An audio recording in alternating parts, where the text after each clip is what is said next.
Saya ingin berbagi kisah tentang perjalanan saya melawan ujian yang rasanya tak berkesudahan. Sejak mempelajari Islam, saya percaya bahwa sabar dan takwa adalah kunci dalam menghadapi hidup. Saya tumbuh dengan keyakinan bahwa Allah selalu bersama orang-orang yang berserah diri kepadanya. Saya pernah di fase merasakan manisnya iman. Pernah berada di titik di mana hati saya begitu damai, begitu tentram, dan itu adalah masa setelah saya menunaikan ibadah haji di tahun 2019. Saat itu saya merasa begitu dekat dengan Allah. Setiap sujud terasa begitu dalam, setiap doa yang terucap seakan berbisik lembut ke langit. Tidak ada keresahan, tidak ada kebimbangan. Yang ada hanyalah hati yang bersandar peduh padanya. Tapi semuanya berubah ketika pandemi COVID-19 melanda. Wah, berat. Di tahun-tahun itu, badai datang bertubi-tubi.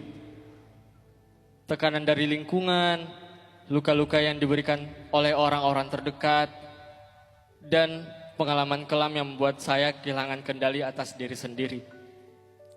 Saya mulai mempertanyakan takdir, mulai merasa tersesat dalam labirin kehidupan. Saya kehilangan hara, terperangkap dalam kabut depresi dan anxiety yang begitu tebal. Hingga berkali-kali terlintas dalam pikiran saya untuk mengakhiri segalanya. Beberapa kali percobaan Ustadz. Perumpamaannya seperti sendirian di tengah lautan yang gelap. Semakin saya berusaha berenang ke tepian, semakin ombak menyeret saya ke tengah. Dulu saya baik-baik saja dan kuat Ustadz. Tapi kini saya tak lagi mengenali diri saya sendiri. Ada hari di mana saya merasa baik-baik saja, lalu tiba-tiba terjatuh tanpa tahu mengapa, hingga akhirnya saya didiagnosa mengalami gangguan bipolar tipe campuran. Sebuah nama yang kini melekat dalam kehidupan saya, sebuah realitas yang harus saya terima, dan terkadang saya ngebatin bertanya dalam hati, Ustadz, kenapa harus saya ya Allah? Sejak saat itu, hidup saya seperti naik turun tanpa kendali. Lebih sensitif, kadang ada waktu saya merasa kuat, tapi seringkali saya merasa hancur. Bahkan oleh hal-hal kecil. Saya masih menjalani hari-hari saya dengan pengobatan, dengan self-afirmasi, self-talking, dengan ibadah sebisanya. Sebentar, Kak, itu berapa halaman lagi? Itu. Masih, satu lagi. Oh ya, maaf ya, silakan. Tapi lebih dari itu, satu hal yang paling menyiksa saya Ustadz. Saya kehilangan ketenangan itu. Saya merindukan lebih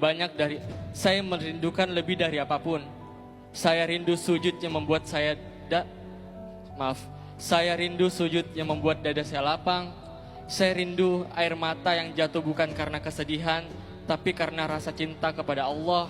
Saya rindu malam-malam di mana hati saya penuh cahaya, di mana setiap doa terasa begitu dekat dengan langit. Pertanyaannya adalah, Alhamdulillah. saya singkat saja, bagaimana cara bisa menerima takdir ini tanpa kehilangan jati diri? Bagaimana saya bisa ikhlas saat hati saya belum berdamai dengan luka ini? Dan bagaimana agar kesabaran saya bukan sekedar bertahan, tapi juga menghadirkan ketenangan serta menemukan Allah lagi di dalam hati saya? Karena kalau takdir itu hanya sekedar kenyataan yang harus kita terima, gak selalu kita mampu menerima kenyataan itu. Ada banyak banget kenyataan-kenyataan hidup yang kita sulit sekali menerima, karena gak ngerti, karena gak sesuai harapan. Jadi kita gak bisa terima itu. Maka makna dari takdir bukan hanya tentang kenyataan-kenyataan yang sedang kita hadapin. Ringkasnya, ini ada satu quotes tentang takdir yang saya bikin ya.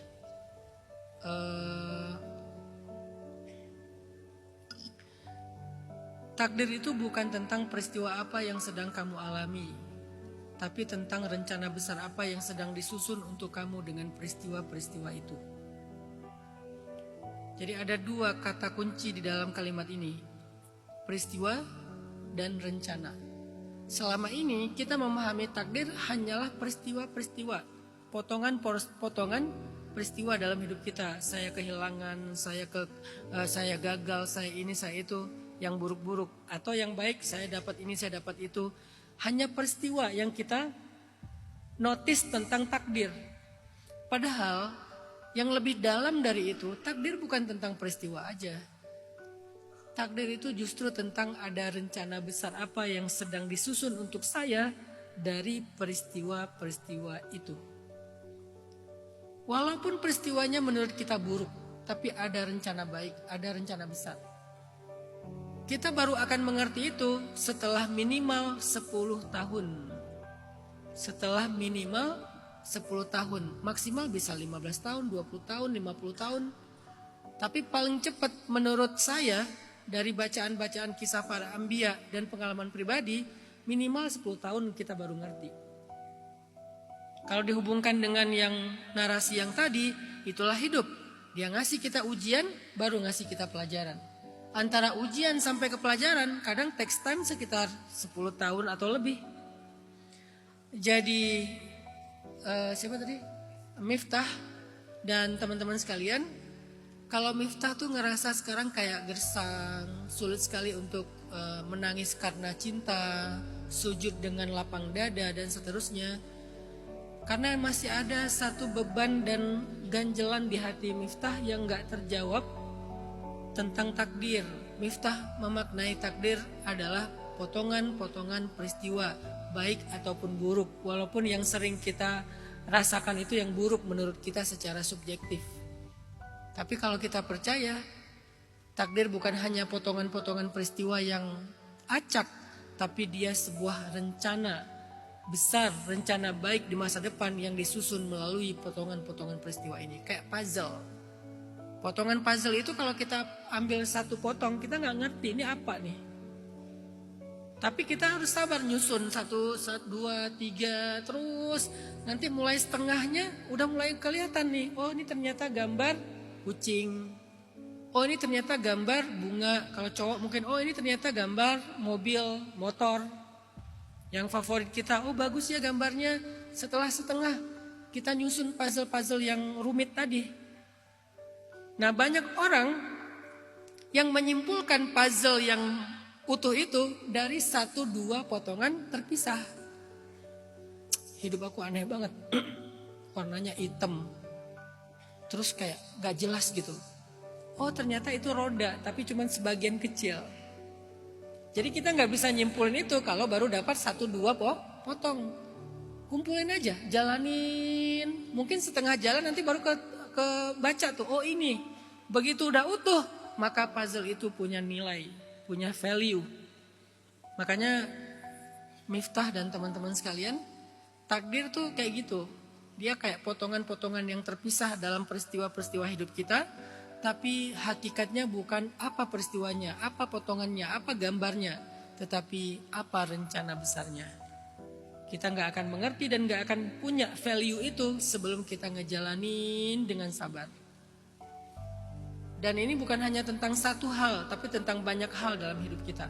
Saya juga pribadi dulu banyak mempertanyakan hal-hal buruk yang terjadi di masa lalu saya. Saya kehilangan ibu saya dalam musibah tsunami di Aceh. Ibu saya meninggal, kakak saya meninggal, keluarga besar saya banyak yang meninggal. Sementara waktu itu saya masih kuliah di Mesir. Saya gak sempat ketemu mereka. Saya menyalahkan diri sendiri. Seandainya saya ada di rumah mungkin saya bisa nyelamatin mereka. Bawa lari ibu ke gunung atau apalah gitu. Mempertanyakan masa lalu tentang patah hati. Mempertanyakan masa lalu tentang gagal dalam akademik. Bla bla bla, banyak hal lah. Tapi setelah 10 tahun, 15 tahun, satu persatu dari itu tuh terjawab sampai saya ada di sebuah kesimpulan. Kecuali yang kasus ibu ya, sampai ada di sebuah kesimpulan, saya bersyukur semua itu terjadi. Bahkan ibu juga, saya bersyukur ibu Allah panggil pulang dengan sebuah musibah tsunami yang dia meninggalnya tenggelam berarti dapat pahala syahid. Bahwa ibu meninggal itu gak bisa dihindari, itu takdir. Tapi bagaimana ibu tenggelam, walaupun tragis dikuburkan secara massal, tapi saya bersyukur kepada Allah, ya Allah makasih ya udah ngasih ibu hadiah syahid, udah ngasih kakak saya hadiah syahid. Saya nggak bisa ngasih hadiah terbaik dalam hidup mereka, Allah yang ngasih hadiah terbaik. Itu kan 10 tahun, 15 tahun, belum lagi tentang patah hati, tentang kegagalan-kegagalan dalam karir, itu tuh kejawab nantinya. Oh ini alasannya, oh ini gambar utuhnya, oh ini tujuannya. Dan pada akhirnya saya pribadi merasakan grateful, sangat bersyukur pernah ngalamin semua masalah-masalah itu di masa lalu. Walaupun di masa itu saya menangisi dan mengeluhkannya.